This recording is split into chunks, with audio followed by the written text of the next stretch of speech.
आज इस वीडियो में हम लोग फ्यूचर परफेक्ट टेंस के बारे में पढ़ेंगे। पिछले वीडियो में फ्यूचर कंटिन्यूअस टेंस के बारे में पढ़े थे। आज इस वीडियो में फ्यूचर परफेक्ट टेंस के बारे में पढ़ेंगे। तो सबसे पहले इसको पहचानेंगे कि फ्यूचर परफेक्ट टेंस का पहचान क्या होता है। तो आइए देखते हैं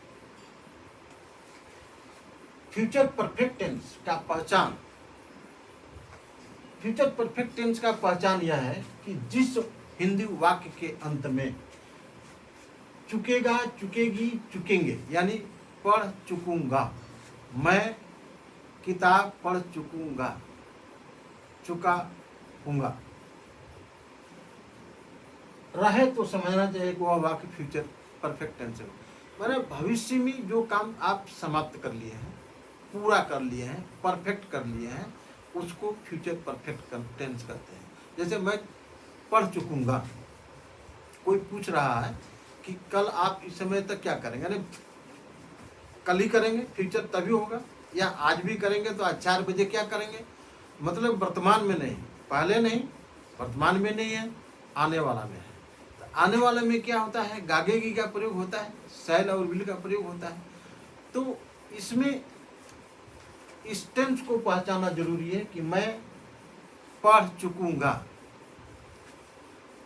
इसमें क्या है कि काम पूरा हो, जैसे इस वाक्य से क्या ज्ञान हो रहा है, क्या बोध हो रहा है कि ये काम समाप्त हो चुका है, उस समय ये काम समाप्त चुका होगा। तो अब हम इसके बनाने के नियम के बारे में पढ़ेंगे। तो सबसे पहले असर्टिव सेंटेंस के बारे में पढ़ेंगे कि फ्यूचर परफेक्ट का असर्टिव सेंटेंस कैसे बनाते हैं। तो सबसे पहले सब्जेक्ट आता है, सब्जेक्ट के बाद में इसमें सहायक क्रिया शैल, हैव या विल हैव आता है।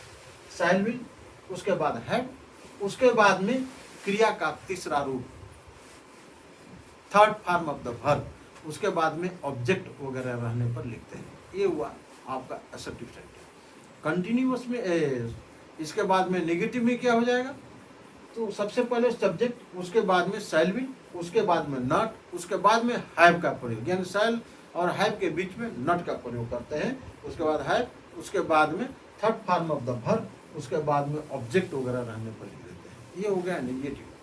अब इसके बाद में इंटरोगेटिव सेंटेंस क्या है, उसमें सबसे पहले इंटरोगेटिव में क्या करते हैं कि शैल ऑब्लिक विल का प्रयोग करते हैं, उसके बाद में सब्जेक्ट का प्रयोग करते हैं, उसके बाद हैव का प्रयोग करते हैं। जैसे मैं पढ़, क्या मैं पढ़ चुकूंगा, शैल आई हैव रेड।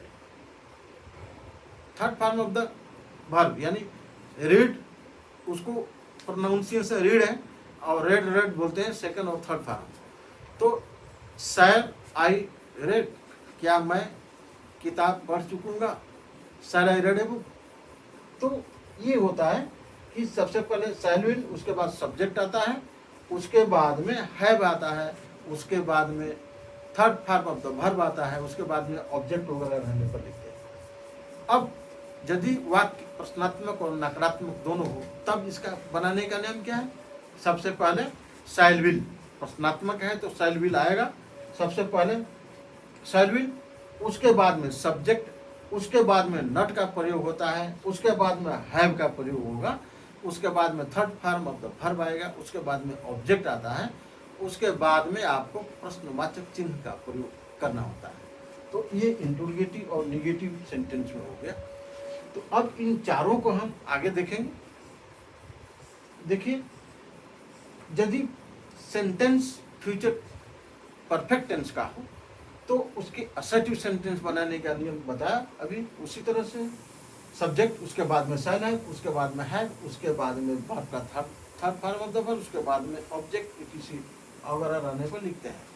उसके बाद में इंटरोगेटिव में क्या होता है, सबसे पहले सब्जेक्ट, उसके बाद शैल विल का प्रयोग करते हैं, उसके बाद में नॉट का प्रयोग करते हैं, उसके बाद में हैव का प्रयोग होता है, उसके बाद में third form of the verb का प्रयोग होता है, उसके बाद में ऑब्जेक्ट का होता है, और फिर अंत में इसमें भी फुल स्टॉप ही लगाते हैं। और यदि फ्यूचर परफेक्ट टेंस का वाक्य इंटरोगेटिव हो, प्रश्नात्मक हो, तो क्या करते हैं, सबसे पहले सहायक क्रिया शैल ऑब्लिक विल का प्रयोग करते हैं, उसके बाद में सब्जेक्ट का प्रयोग करते हैं, सब्जेक्ट के बाद में हैव का प्रयोग करते हैं, हैव के बाद में third form of the verb का प्रयोग करते हैं, उसके बाद में ऑब्जेक्ट वगैरह रहने पर लिखते हैं और अंत में प्रश्नवाचक चिन्ह का प्रयोग करते हैं। अगर वाक्य इंट्रोगेटिव और नेगेटिव दोनों हो तब क्या करते हैं, सबसे पहले सब्जेक्ट के अनुसार शैल अवलिक विल का प्रयोग करते हैं, उसके बाद में सब्जेक्ट का प्रयोग करते हैं और सब्जेक्ट के बाद में नॉट का प्रयोग करते हैं और नॉट के बाद हैव का प्रयोग करते हैं, हैव के बाद third form of the verb का प्रयोग करते हैं और third form of the verb के बाद ऑब्जेक्ट वगैरह रहने पर लिखते हैं और अंत में प्रश्नवाचक चिन्ह का यानी मार्क्स ऑफ इंट्रोगेशन का प्रयोग करते हैं। तो ये आपका हो गया फ्यूचर इंडिफिनिट टेंस के फ्यूचर परफेक्ट टेंस के अंतर्गत assertive, negative, interrogative and interrogative negative both, ये चारों तरह के वाक्य बनाने के नियम हो गए। अब इसको हम उदाहरण द्वारा समझेंगे। देखिए ये असर्टिव सेंटेंस, जैसे मैं I have written a book, मैं किताब लिख चुका हूँगा, मैं किताब लिख चुका हूँगा मानी समाप्त कर दूंगा। कोई पूछ रहा है कि आप 4 बजे तक क्या करेंगे, मैं किताब लिख चुका हूँ, तो ये क्या होगा, परफेक्ट हो गया, काम पूरा हो जाएगा। तो उसी का नियम के अनुसार है, सबसे पहले सब्जेक्ट, सब्जेक्ट के बाद में सब्जेक्ट के अनुसार एक्जुरी वर्ब शैल हैव का प्रयोग किया गया है, उसके बाद third form of the verb का प्रयोग किया गया है, उसके बाद में ऑब्जेक्ट आया। अब यही वाक्य यदि नकारात्मक हो, क्या मैं किताब नहीं लिख चुका हूँगा, तब क्या होता है, सबसे पहले सब्जेक्ट आता है, सब्जेक्ट के बाद में शैल अब्लिक विल का प्रयोग करते हैं, उसके बाद में नॉट का प्रयोग करते हैं और नॉट के बाद में हैव का प्रयोग करते हैं और हैव के बाद में third form of the verb आता है, उसके बाद में ऑब्जेक्ट वगैरह आता है, तो निगेटिव हो जाता है। सबसे पहले सब्जेक्ट, उसके बाद में शैल विल, उसके बाद में नॉट, उसके बाद में हैव, उसके बाद third form of the verb, उसके बाद में ऑब्जेक्ट, तब नेगेटिव सेंटेंस हो जाता है। तो जैसे I shall not have written a book, दोनों में रिटेन ही है और परफेक्ट टेंस में कोई भी परफेक्ट टेंस हो उसमें third form of the verb का ही प्रयोग होता है। तो ये पूरे वाक्य उसी तरह से बने हुए हैं। We shall have written a book, you will have written a book, you के साथ विल का प्रयोग होता है। They will have written a book, he will have written a book, यानी आई और वी को छोड़ करके बाकी सभी सब्जेक्ट के साथ विल एक्जुअली वर्ब का प्रयोग किया जाता है और परफेक्ट है इसलिए इसमें हैव का प्रयोग किया जाता है, सभी सब्जेक्ट के साथ हैव का प्रयोग किया जाता है। जैसे you will not have written a book, तो ये समझना आसान है, यदि आप पहचान गए और बनाने का नियम आपके दिमाग में बैठ गया तो इस तरह के वाक्य आपको बनाने में कोई दिक्कत, कोई कठिनाई महसूस नहीं हो। आगे देखेंगे। अब इंट्रोगेटिव सेंटेंस, इंट्रोगेटिव सेंटेंस में चाहे कोई भी टेंस हो, सबसे पहले सहायक क्रिया ही आता है।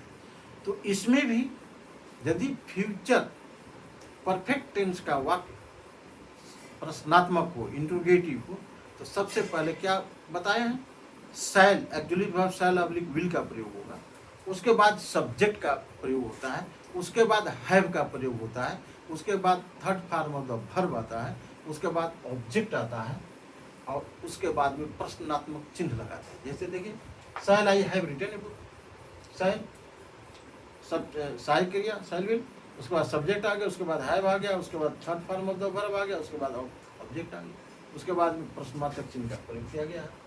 उसी तरह से यदि ये वाक्य नकारात्मक होता है, प्रश्नात्मक नकारात्मक दोनों हो जाता है, क्या मैं किताब नहीं पढ़ चुका हूँगा या मैं किताब नहीं पढ़ चुकूंगा, तो ये क्या होगा, क्या मैं किताब पढ़ चुका हूँगा, तो क्या होगा, सबसे पहले शैल अब्लिक विल, उसके बाद में सब्जेक्ट आता है, उसके बाद नॉट आता है, उसके बाद में हैव आता है, उसके बाद में third form of the verb आता है, उसके बाद में ऑब्जेक्ट आता है, उसके बाद में आपको प्रश्नवाचक चिन्ह यानी मार्क्स ऑफ इंटरोगेशन का प्रयोग करना होता है।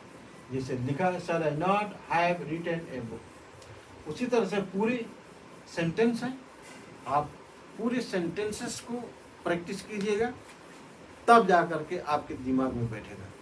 तो ये हो गया आपका फ्यूचर परफेक्ट टेंस के बनाने के नियम, पहचानने का नियम और बनाने का नियम।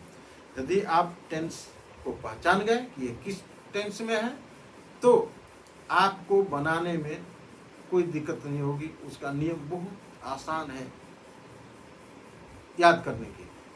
मैं एक ऐसा वीडियो बनाऊंगा कि एक ही में पूरा 12 फार्म का फार्मूला आपको बनाने का आ जाएगा। लेकिन पहचानने का नियम आप ध्यान रखिएगा। बहुत सी किताबों में ऐसे असमंजस में दिया हुआ है कि आप उसके पहचान के बारे में समझ नहीं सकते हैं। इसीलिए मैंने क्लियर लिखा हूँ यहाँ पर इस वीडियो में कि जिस वाक्य के अंत में चुके होंगे, चुका होगा, चुकी होगी आता है, तो वो फ्यूचर परफेक्ट टेंस का वाक्य माना जाता है। गेगी आ गया, तो ये है फ्यूचर परफेक्ट टेंस के पहचान का नियम और बनाने का नियम। एग्जाम्पल्स द्वारा आपको समझा दिया, किसी तरह की कोई आपको कठिनाई महसूस नहीं हुई चाहिए। फिर भी यदि आपको कोई डाउट होता है तो आप मेरे से मोबाइल फ़ोन के माध्यम से पूछ सकते हैं। इसकी क्लासेस भी जल्दी शुरू होगा, जिसमें आप सुन रहे हैं जो भी स्टूडेंट 1 घंटा फ्री की क्लास आपको डाउट क्लियर करने के लिए चलाऊंगा। जो भी ज्वाइन होना चाहते हैं मुझे कमेंट्स करके अवश्य आप कमेंट्स कीजिएगा कि मैं ज्वाइन करना चाहता हूं। और 1 घंटा से ज़्यादा नहीं, 1 घंटा से ज़्यादा नहीं, फ्री की क्लास चलेगा। उसमें आपको पूरी ग्रामर का डाउट जो भी होगा क्लियर कर दूंगा। जो पढ़ाया हो उसका भी, अगर आपको आगे पढ़ा दिया गया है तो उसका भी डाउट क्लियर कर दूंगा। और ध्यान रखिएगा, मेरा चैनल सब्सक्राइब कीजिएगा। ओके, धन्यवाद।